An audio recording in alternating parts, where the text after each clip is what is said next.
Bonjour à tous, bienvenue sur francinfo.fr, ravi de vous retrouver sur mon site privé et sur ma chaîne YouTube.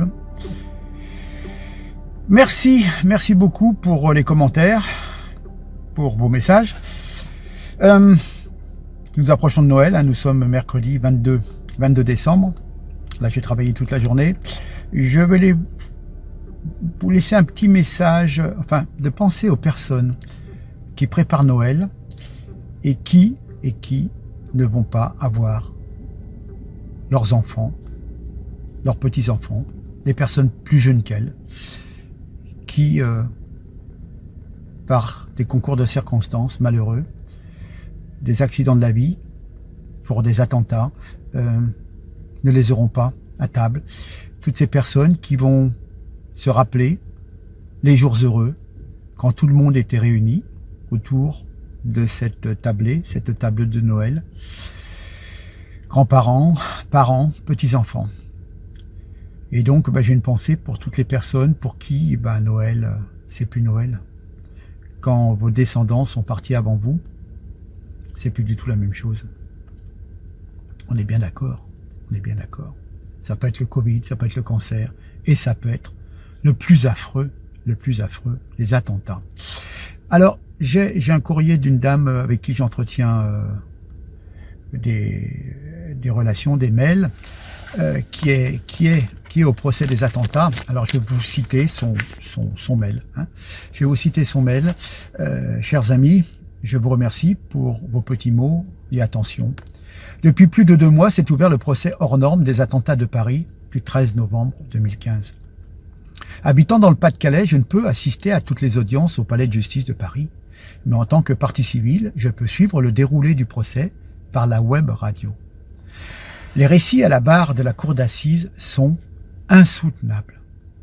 Certaines victimes ont été battues à mort à l'intérieur du Bataclan.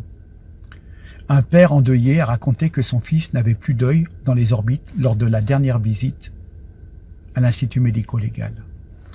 Un jeune pompier a été amputé de la jambe et n'a pas été gardé dans son travail par sa hiérarchie. Et oui, il est sans emploi aujourd'hui. Vous vous rendez compte? Le plus jeune rescapé de l'attentat du Bataclan s'appelle Louis. Il avait 5 ans le soir du 13 novembre 2015.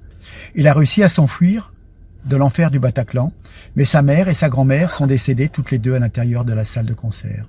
Le petit Louis a été retrouvé seul dans la rue. Ses vêtements étaient couverts du sang de sa mère qui s'est repliée sur son fils afin de le protéger des balles des terroristes avant de succomber elle-même de ses graves blessures. Cette dame nous dit, Caroline, Christa Bernard, nous dit, moi-même j'ai été confronté à un homme décédé dans le bureau de l'équipe du Bataclan au rez-de-chaussée de mon immeuble. Cet homme laisse un petit garçon orphelin. Je suis en contact avec la famille de cette victime qui considère que c'est leur cellule familiale carrément qui s'est prise une balle de Kalachnikov, tant l'ensemble de la fratrie est anéanti, bien entendu. La majorité des témoignages des rescapés et des familles endeuillées confirment le traumatisme béant et insurmontable. J'ai écouté notamment le récit d'une maman qui a perdu son fils au Bataclan. Elle est graphiste indépendante de profession et elle a perdu 70% de son chiffre d'affaires, car elle est submergée par le chagrin et la dépression. Caroline nous dit, personnellement, je ne pardonnerai jamais ce massacre au Bataclan, ce massacre du Bataclan, au pied de mon immeuble. Ma colère est toujours aussi vive, même 6 ans plus tard. La musique m'offre une petite parenthèse enchantée, loin de la fureur du monde. Merci à tous pour le soutien. Oui, cette dame fait un petit peu de musique en amateur. Ça calme un petit peu, peut-être son angoisse. Voilà.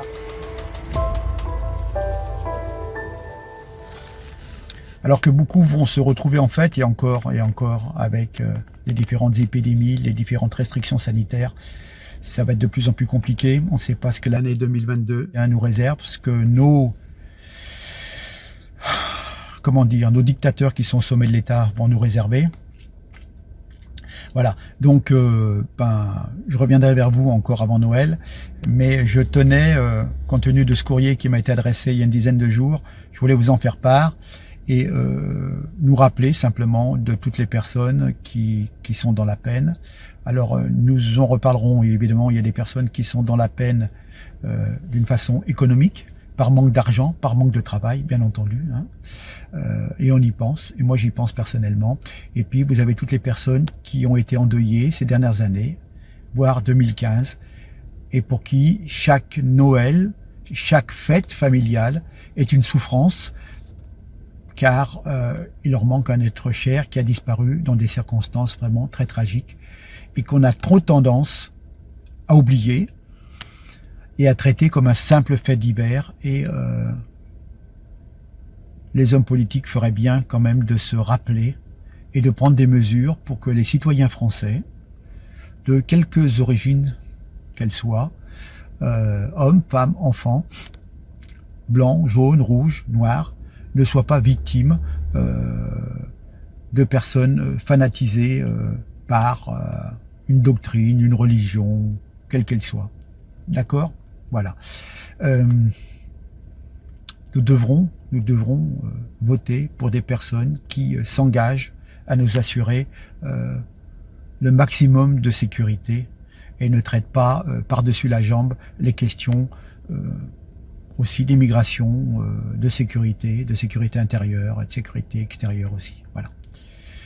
Je salue particulièrement aussi Monsieur Patrick Jardin. J'en ai souvent parlé, le papa de Nathalie qui travaillait au Bataclan, dont la fille est malheureusement décédée. Il a eu l'occasion de participer à plusieurs interviews, émissions de télé, etc., etc. Il a écrit 1 ou 2 livres, je crois. Voilà. Donc j'ai eu l'occasion d'échanger quelques mails avec lui. Donc je me permets d'envoyer ce message également, de parler de lui. Et bien évidemment, quand on est en contact avec des personnes qui ont souffert lors de ces circonstances étranges, bon, ben, on a toujours une pensée lors de réjouissances familiales. Voilà. Bon, ben écoutez, je fais court, je m'arrête là. Je vous dis certainement encore demain ou après-demain, avant Noël. Et puis c'est ainsi. Voilà. Je vous laisse dans vos préparatifs. Je vous remercie de m'avoir écouté. Et puis, je vous dis une pensée pour toutes les personnes qui ont eu à souffrir de tous ces fâcheux événements, malheureusement. Merci, à très bientôt. Au revoir.